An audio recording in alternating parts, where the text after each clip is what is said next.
Dr. Chris Parry, CB. He's a former NATO and Royal Navy commander. Very, very good morning to you, Chris.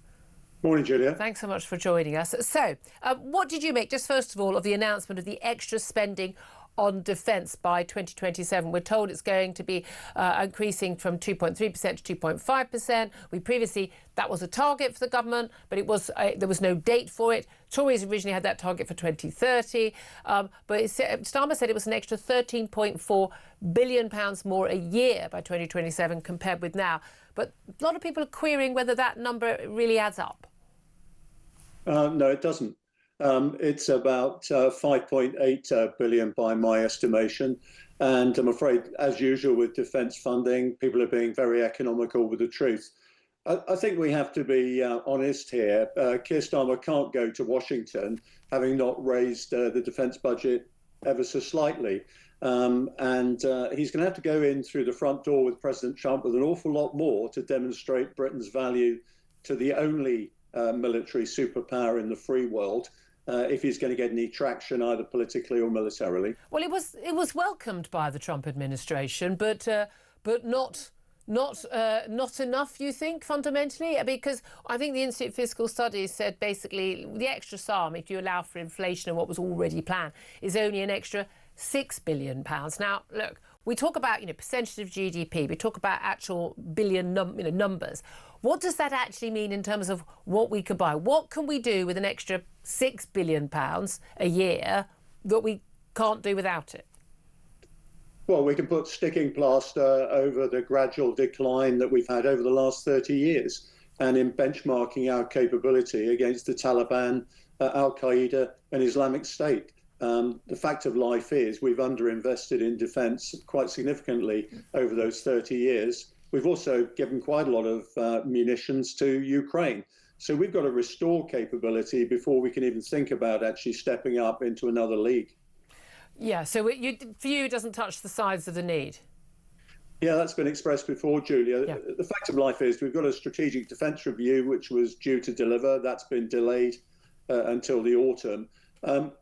We have to look at what this country wants to do militarily. We always hear about troop numbers. That's irrelevant until you actually establish what you want the troop numbers for.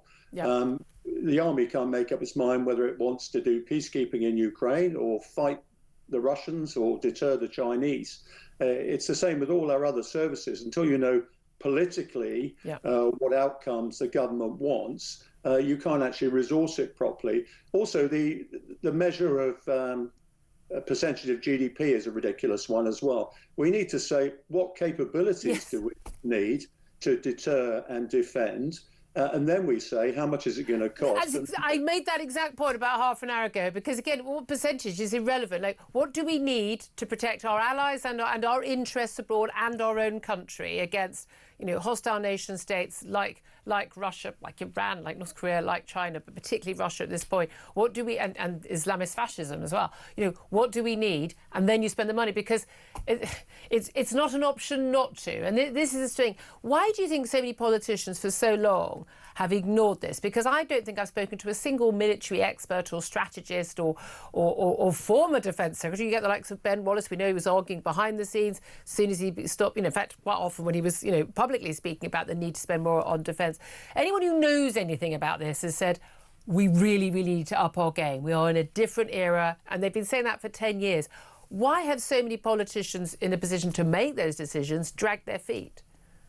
Because there are no votes in defence, and all they care about is being re-elected at the next election. If you come along, as I did in 2006, and say we've got a real threat emerging from Russia and from Islamic State, and they say, oh, yeah, we'll deal with that down track. We might not even be in office then, so why do we need to worry about it? But it's wrong, isn't it? When people say there's no votes in defence, but there are also no votes in the country being impoverished by massively high energy prices because Russia has invaded Ukraine and the impact of that. If we've spent more on defence, and we've been able to provide a proper deterrence to Russia invading Ukraine, which I think the West could easily have done if they'd chosen to do so, instead of just going, yeah, no problem after Crimea, and then, you know, waiting for Putin to take his next slice of Ukraine. We wouldn't have had the chaos of the energy price hike. We'd probably be better off now having spent more money on defence. I mean, this is the irony, is it's such short-term, dumb thinking to think that defence is something you can slap. Defence is the cornerstone. The first job of a government is defence of the nation state. And its interest, Julia, as well. I mean, essentially, you always end up spending more in the end to deter people if you don't do it at the appropriate time. I'm afraid to say that political masters are great at taking advice from financiers and people in the city about the economy, but they think they know better than the military experts about the military and strategic aspects. It is, I'm afraid to say I can remember back in 2014 saying there has to be a military response, even if you raise NATO's alert state to what happened in Crimea and the eastern Donbass. I remember William Hague saying on Radio 4, I was on at the same time, he said, this will just be diplomatic and economic pressure. Well, as soon as you say that to an aggressor like Putin, he says, well, I've got a free hand to take over the rest of our world. And he read the room right. Indeed, he did. What do you make of Donald Trump's claim, and all of his advisors and aides and appointees basically saying, Russia isn't the aggressor here. It's Zelensky who's the dictator. Russia had no choice. It's defending. This is defensive. And at the same time saying, Europe, you need to spend more on defence so you can defend yourself. Who does he think we should spend more on defence for to defend ourselves from? Well, Julia, I think with President Trump, the one thing we learned from his first administration is he always shows you something outrageous with his right hand while he's doing something else with his left hand. I think that's a case of what's going on here. He's trying to detach Russia from its close alignment with China by saying nice things about Russia. He's trying to settle the Ukrainian dispute. He's also trying to stop the flow of resources and munitions that are coming out of the United States that are supporting Ukraine. We've also heard, of course, he's got a very interesting vested interest in rare earths and other minerals. He is doing America first. But there's a key issue here whereby he's trying to detach Russia from China by being nice to Russia. Don't listen to what he says, just watch what he does. I mean, at the end of the day, he thinks he can run rings around Vladimir Putin. Vladimir Putin is so much cleverer, more cunning and more wily than Donald Trump is, and also doesn't have to face this silly thing called elections, proper elections, because he can just kill anybody who stands against him. Lavrov, the Russian foreign minister, very close to Vladimir Putin, he has in the last few minutes while you've been speaking dismissed the idea of peacekeeping forces within Ukraine. This has been discussed by Emmanuel Macron and Keir Starmer. There should be some sort of European, possibly American peacekeeping force to protect Ukraine. He said that would fuel the conflict. If there is no peacekeeping force, if there is no, as we understand from this Ukrainian-US mineral deal, rare earth mineral deal, from what we understand of it, nothing official yet, that there is no guarantee from America for Ukraine's borders, wherever they are then set from Russian aggression, what's the point of any deal? Well, I mean, they're playing, obviously, as you said, Julia, they're playing a very devious game. What they're saying is we don't want NATO troops in Ukraine. That was one of our original demands, because that's effectively what it would be.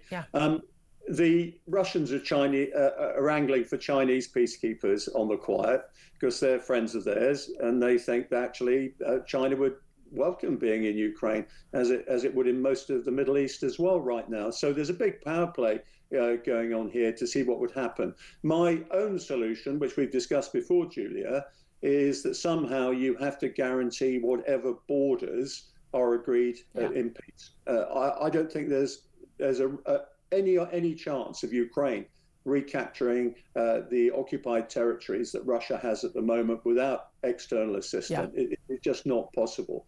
Therefore, we have to freeze the conflict where it is, just like in Cyprus, of course, where you have a line of demarcation.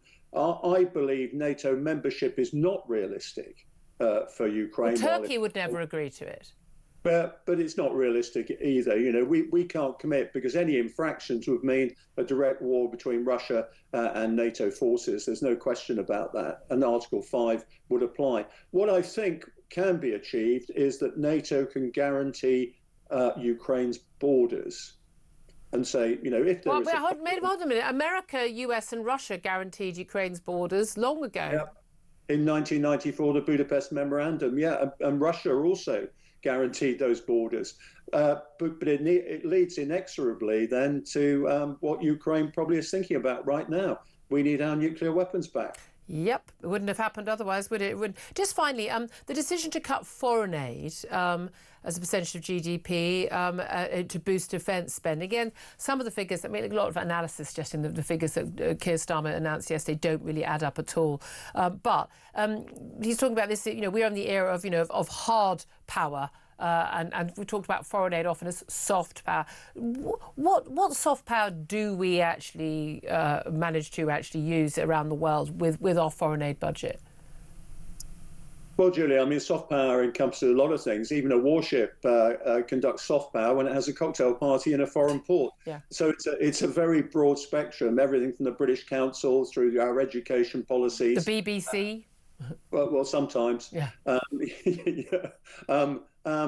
you know, it's a very broad spectrum and it's quite integrated. It's also including bringing diplomats and military officers here to train them and do all sorts of things like that. The Brits are very good at this, but it is a combination of hard and soft power. You cannot have one without the other. People don't respect you for being Swiss, for example. They respect you for being English. And so you know, the biggest soft power we have, of course, is the English language. Yeah. And our ability to actually project our values and also our interests through our language is right at the top of the list. Absolutely. It's the combination, and you need to have a balance of investment between hard and soft power that is judged over time. It can't be set in stone either way. Absolutely. Rear Admiral Dr. Chris Parry, CBE, former NATO and Royal Navy commander. Thank you very much indeed. Matthew Laza, former Labour Party advisor. What do you make of what he had to say?